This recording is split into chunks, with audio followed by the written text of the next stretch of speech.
I really want some chocolate cake, but I'm stuck in bed feeling awful. Suddenly, my mother-in-law Grace starts yelling at me to get her a cake right now. I couldn't take it anymore and snapped at her. I told her to get her own cake because I only have a month left to live. My name is Olivia, and I'm 28 years old. I met my husband David through a friend, and we got married after dating for 3 years. We don't have kids yet, but we're enjoying our time together. David's family owns a small factory with about 30 workers. They're doing pretty well in their area. The company was started by David's late dad and has grown thanks to everyone's hard work. Now David's sister, Sophia, is in charge of the company. She's not married, but she's really good at running the business. David thinks she got her skills from mom because they both have great communication abilities. Sophia is really nice and easy to talk to, even when we first met. Sophia, my sister-in-law, greeted me warmly, calling me cute and expressing her happiness to have me as a sister. As someone who only had brothers, it felt nice to gain a sister. However, despite this pleasant start, there's a problem with my mother-in-law. Our company has coffee breaks at 10 o'clock a.m. and 3 o'clock p.m. Times I dread. Here's why.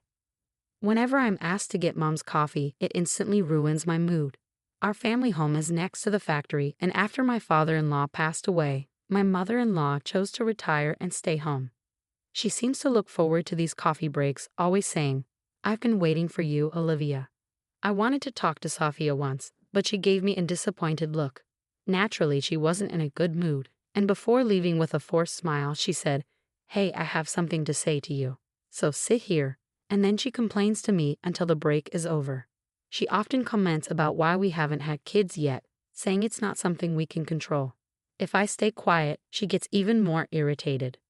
Why such a gloomy face? I wonder why David chose someone like you. Plus, even your parents, who knows how long you'll live. The sooner the better, she said that with a sigh. Hearing her talk like that, especially about my parents, really hurts. And there's a reason for that. When David and I decided to get married and met his family, this happened. "What, you don't have parents?" My mother-in-law looked shocked when I told her. "It's not like I never had parents. My mom passed away from cancer when I was 10, and my dad died of a heart attack when I was 20. My memories of my mom are fuzzy, but my dad raised my brother and me all by himself. I deeply regret that he passed away before I could repay his kindness.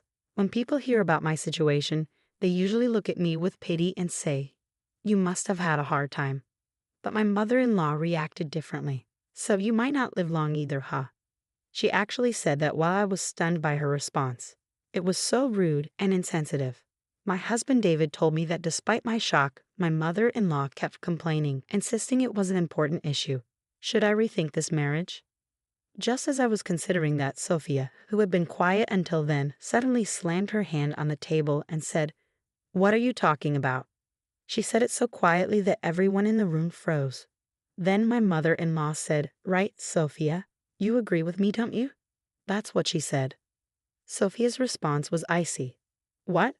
I told Mom, "David chose Olivia himself, and she's wonderful. Why can't you support that?" She said this to my mother-in-law with a cold stare. My mother-in-law, who adored her daughter, seemed shocked by Sophia's words. After that, she stopped making mean comments except when we were alone. Even during the coffee breaks, she looked disappointed when I brought her coffee instead of Sophia. Luckily, David and I rented a room near his family home, so I only had to endure her complaints during those 10-minute coffee breaks. I'm relieved we don't live together. But my peace was suddenly shattered that year. A record-breaking hurricane brought a lot of misfortune my way. "Olivia, something terrible has happened." I'd never heard David sound so panicked. I hurried to the living room and found it in chaos. "What's going on?" Our ceiling was leaking badly because of the hurricane. It wasn't just our room. The owner told us it was happening in other rooms too. It seemed impossible to fix while staying there, so we needed to find somewhere else to live. Sophia suggested cheerfully, "Why worry? Just stay with us. Your commute will be 30 seconds. She said this innocently, so we ended up staying with David's family for a while. Welcome home, David. It must have been tough, but Mom is happy we can live together again. My mother-in-law greeted us warmly, but David mostly ignored her, acting like a rebellious teenager. Then she said, "Oh, Olivia, you're here too. I didn't notice because you're so quiet. Smile more. My husband looked frustrated, and all I could do was force a smile, knowing we'd be staying there for a while. After moving in, I noticed something odd. The first time was during dinner on our first night. Wanting to show my appreciation, I cooked bread, soup, and steak. It wasn't fancy, but my mother-in-law and sister-in-law said it was delicious and finished it all. I felt genuinely relieved. After a while, my mother-in-law suddenly stood up and brought a container from the fridge, humming a tune. She opened it and piled a ton of its contents onto her steak. Mom, you're still eating that stuff." My husband, sitting next to me, looked disgusted. Sophia, my sister-in-law, rolled her eyes and said she won't stop no matter how many times I tell her. "I've given up." Then she burst into laughter. At first, I couldn't tell what was on top of the steak, but upon closer inspection, I realized it was jam. While it's not uncommon to have sweet sauces on meat, adding jam to a seasoned steak seemed bizarre. When you eat something salty, you crave something sweet, right? "That's why," she said, looking quite pleased with herself. Honestly, it gave me heartburn just watching her. For the record, I'm not a fan of sweet sauces on meat. "Come on, Olivia, why don't you try it? It's delicious," my mother-in-law said, turning to me. For the first time, I didn't want to eat it, but I forced a smile. Apparently, that wasn't the reaction she was hoping for. "I'm recommending it for a reason. You might live longer if you follow my example." With that parting shot, she retreated to her room, leaving me speechless. My husband and sister-in-law apologized, saying, sorry, Mom's at it again with her nonsense." Apparently, my mother-in-law has a serious sweet tooth and doesn't feel her day is complete without eating cake. Surprisingly, her annual health checkups always come back normal. Come to think of it, she's always eating cake during our 3:00 p.m. coffee breaks. I remembered that I like cake too, but having it every day would be boring. Plus, what about blood sugar levels? I've always been careful about my health, especially since my parents had short lifespans. So my mother-in-law's jam steak was quite surprising. Wait till Sophia buy cake every day. Caught off guard, Sophia admitted, "Yeah, she makes me go buy it. She says it's embarrassing for her to do it herself." "Thanks to that, I've become good friends with all the local cake shops," Sophia said, laughing. My husband, David, chimed in, "Sophia, this isn't a laughing matter. Mom's getting older. She needs to start caring about her health. I've always left it to Sophia to deal with Mom, and I feel bad about it." With that, he looked frustrated. "Well, I think you guys will have to help out more from now on," Sophia said cheerfully, and I prepared myself for more interactions with my mother-in-law. Living with my in-laws made my commute much shorter, so I took the lead in doing household chores before and after work. I tried to talk to my mother-in-law, but she often ignored me or gave me the cold shoulder. Despite that, she never missed a chance to complain about the kids during our coffee breaks. Since moving here, I've been having more rough days. It's probably the stress. My mood was low and my husband noticed. He offered several times to go to the doctor with me. "Let's move out and stay at a hotel for a while," he suggested, but I turned it down because it felt like a waste of money, and the nearest hotel was still a bit far. Then the worst news came, a week-long business trip. I was stunned when my husband told me. The reason for my dread? Sophia, my sister-in-law, would also be going, meaning I'd be alone with my mother-in-law. Yeah, I said it. My husband offered to take me with him, but I thought, it's just a week. I hope I can manage, especially since I still wasn't feeling well. On the day they left, Sophia sent me a mother-in-law survival guide to my phone. "If anything happens, just give her cake and you'll be fine." I couldn't help but laugh. The guide included local cake shops and my mother-in-law's favorite cakes from each. For someone like me who was gearing up for a tough week, this information was a lifesaver. In a week, our home renovations would be done, and we could move back. I thought optimistically, I could handle this, but that hope faded on the first night. When I returned from work, my mother-in-law was blocking the entrance. "You know why I'm angry, don't you?" she snapped. "No, I don't. I'm not psychic," I replied, losing patience. "You missed both the 10:00 a.m. and 3:00 p.m. coffee breaks today." Her words caught me off guard. Indeed, with my husband and Sophia away and end-of-month tasks piling up, I'd completely forgotten about my mother-in-law's coffee breaks, and I never had a coffee break myself. I thought she'd understand since she used to work, but she yelled at me the moment we were alone. "You start this harassment, you wicked woman," she said with an angry look.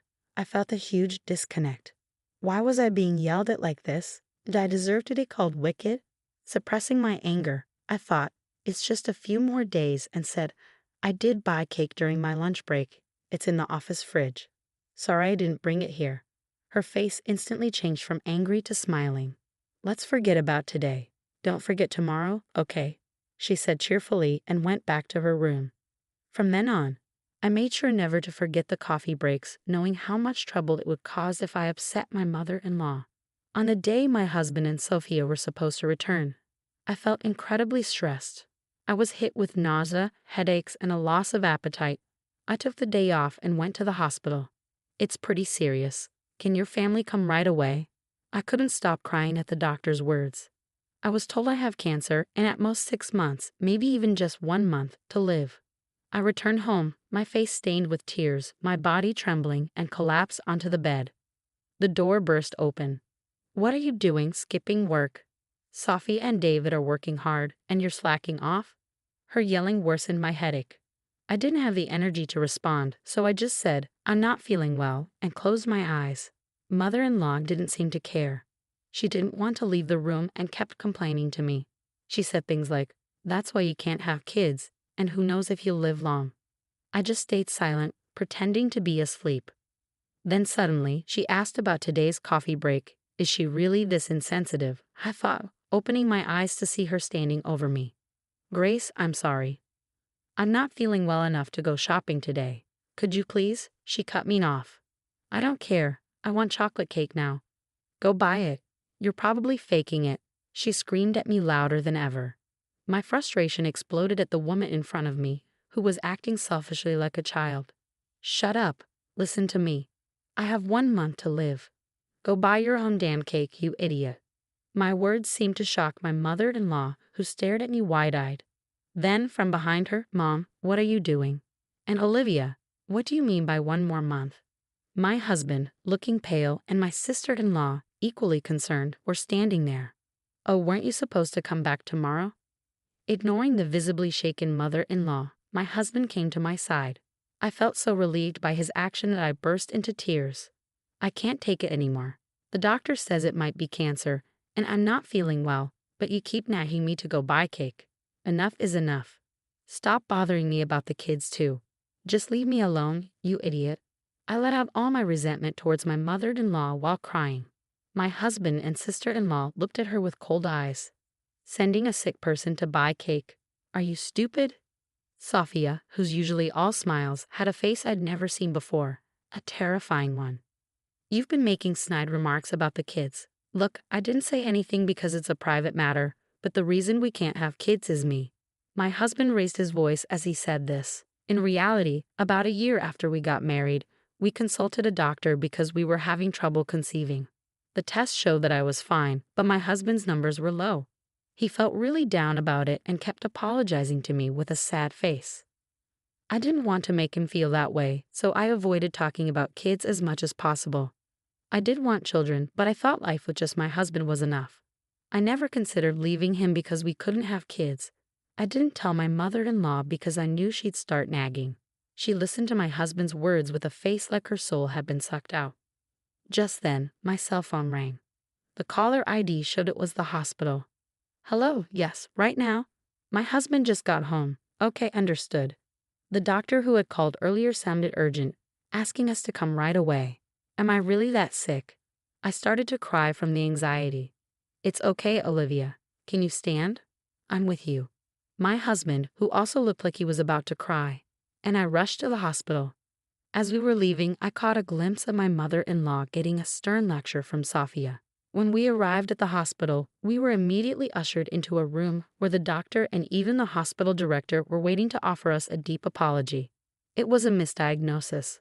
According to the doctor, they had mixed up my medical records with another patient who had the same name and birth date as me.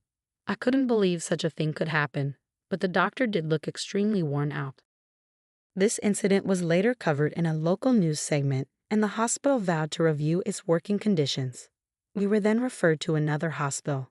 When we returned to my in-laws' house, My mother-in-law seemed to have been scolded by Sophia and was shrinking in her seat. Sophia later told me she was worried that her newlywed son might lose his wife and be heartbroken. It might be love turned inside out, but it was a real hassle seeing our tear-streaked faces. Even my mother-in-law broke down. Did I really do something that bad? She started crying. So what about Olivia? Sophia asked with a concerned look. I'm pregnant, I said, tears of joy filling my eyes. My husband was also shedding tears of happiness beside me. We immediately went to the maternity hospital as advised. It's still early, but yes, you're pregnant. We can confirm the heartbeat. Hearing that, we both burst into tears, even though we were in a hospital. Sophie also cried, saying, I'm so glad, so very glad. As for what happened next, Sophia got engaged to her long-term boyfriend and moved to another state with him after quitting her job. We had heard about this beforehand, so it wasn't a surprise. My husband, who was taking over as the new CEO, seemed to have his hands full with client visits. The business trip, by the way, was for that reason. He told me later that he was able to come home a day early because it ended sooner than expected. Mother-in-law seemed to know nothing about it. What? Getting married, quitting her job, and moving to another state. She was shocked. Sophia told her, yeah, I told you. Remember? Well, it doesn't matter. It's settled. Mother-in-law was in a daze, and we all laughed. We returned home to find our leaky roof repaired and our room looking brand new. We cheered in delight. Things remained awkward with mother-in-law. My husband was angrier than I was and said he never wanted to see her again.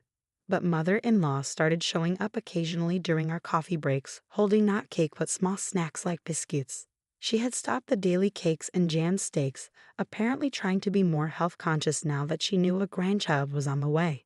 Employees who had worked there since my father-in-law was CEO seemed happy to see mother-in-law. So I realized she wasn't inherently a bad person. Our conversations gradually increased, and she stopped complaining. When our daughter Emma was born, mother-in-law transformed. She started doing things like buying diapers and leaving side dishes for dinner, saying, feel free to eat. You're always working so hard. Even when she knew I was home, she'd send a message and leave without ringing the doorbell. The side dishes were in a cooler, and I appreciated her thoughtfulness. I felt I could get along with this version of mother-in-law. What really convinced me was when Emma was born. Mother-in-law took my hand and said, thank you, Olivia. Really, thank you. Seeing her tears, I knew she was sincere. Sophia also seems to be doing well and recently announced her pregnancy. It seems like it won't be long before we all gather at the in-law